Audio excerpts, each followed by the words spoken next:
Salut, c'est William, bienvenue dans ma chaîne YouTube. Aujourd'hui, je vous partage à nouveau une recette de cupcakes. Je ne m'arrête plus.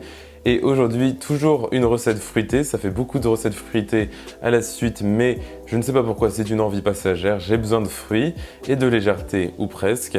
Aujourd'hui, on s'attaque à une recette spéciale fête des pères. Et je me suis dit, après vous avoir montré comment faire les cupcakes Earl Grey et lavande pour la fête des mères, que j'allais vous partager une autre recette de cupcakes, mais cette fois-ci pour la fête des pères, qui est très franchement inspirée de mon papa, puisque mon père adore les abricots, ça c'est sûr, c'est l'un de ses fruits préférés et je vais faire ces cupcakes à l'abricot en son honneur.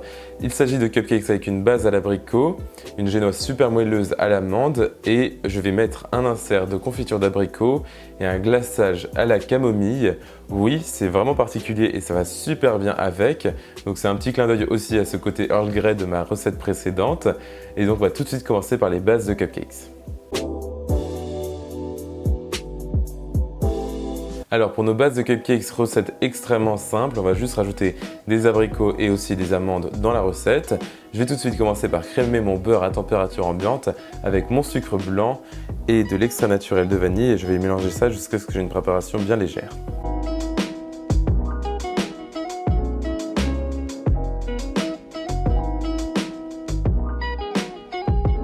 Génial, maintenant je vais ajouter 3 gros œufs. Je vais tout d'abord incorporer 2 gros œufs et ensuite le troisième en mélangeant bien entre chaque ajout.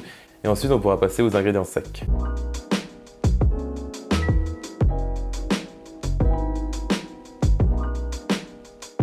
Pour nos ingrédients secs, j'utilise bien entendu de la farine normale à laquelle je vais ajouter de la poudre d'amande. Ici il s'agit de poudre d'amande entière, donc avec la peau, l'écorce, c'est super joli comme vous pouvez voir, ça fait un petit côté marbré. Et je vais aussi ajouter mes agents levants, donc de la levure chimique et du bicarbonate de soude en petite quantité, ainsi qu'une belle pincée de sel si jamais vous utilisez du beurre doux. Je mélange le tout pour répartir la levure et ensuite on ajoute ça dans notre préparation. Pas besoin de tamiser puisqu'on a beaucoup de poudre d'amande et que ça n'a pas de grumeaux.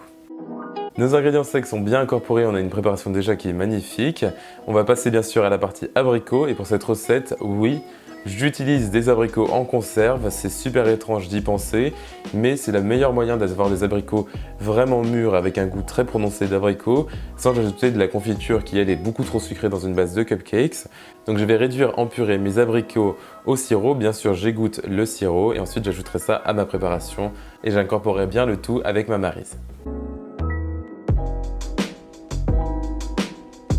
Je termine en ajoutant toujours plus de douceur avec 2 cuillères à soupe de yaourt grec bien épais. Vous pouvez bien sûr utiliser de la crème fraîche, ce serait encore meilleur, ou du yaourt, ça passera très bien aussi.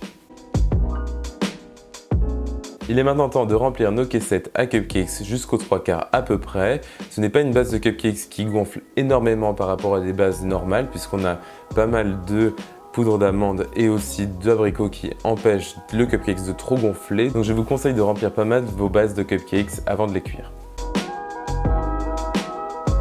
Parfait, maintenant je vais cuire mes bases de cupcakes dans mon four préchauffé à 170 degrés Celsius pendant environ 15 à 20 minutes ou jusqu'à ce qu'un cure-dent inséré au centre de chaque cupcake ressorte sec. Pour ma part, c'est toujours 18 minutes, mon temps parfait pour mes cupcakes et ensuite on les laisse refroidir intégralement avant de passer à la suite.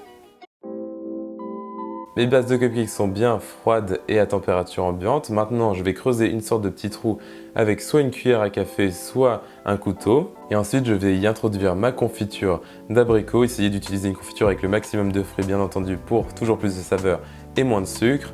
Et ensuite, on passe au glaçage.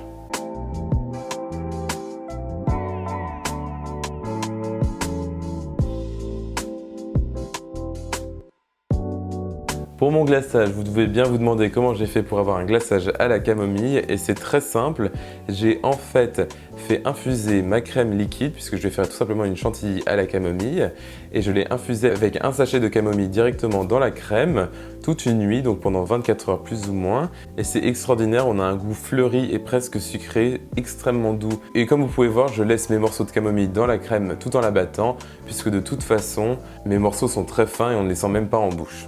Et je fouette ma crème jusqu'à ce que j'ai une consistance de chantilly bien épaisse avec bien entendu de l'extrait naturel de vanille et aussi du sucre glace.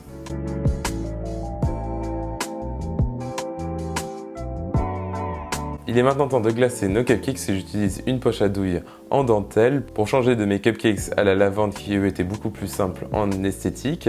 Et ensuite on pourra passer au dernier décor.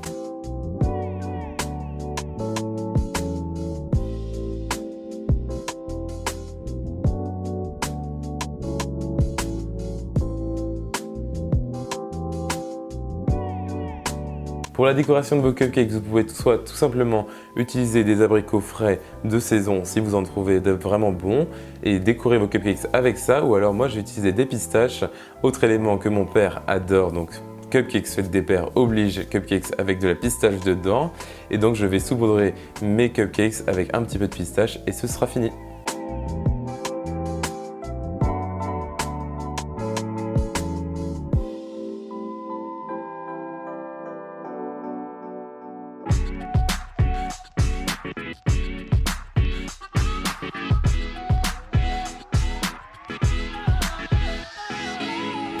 Léger, onctueux et légèrement sucré, ces cupcakes spéciales fêtes des pères, abricots, camomille et pistaches vont vraiment faire plaisir à vos papas si vous les faites et aussi à vos mamans qui le méritent tout autant.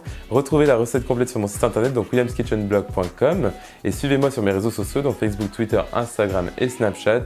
Mais surtout, le plus important, c'est de vous abonner à ma chaîne YouTube et de me mettre un petit like et un commentaire si jamais vous avez aimé cette vidéo. Dites-moi ce que vous en pensez et dites-moi les prochaines recettes que vous souhaitez voir dans cette chaîne YouTube et je me ferai un plaisir de les reproduire. En tout cas, on se retrouve la semaine prochaine pour une recette tout aussi bonne et extraordinaire. Salut!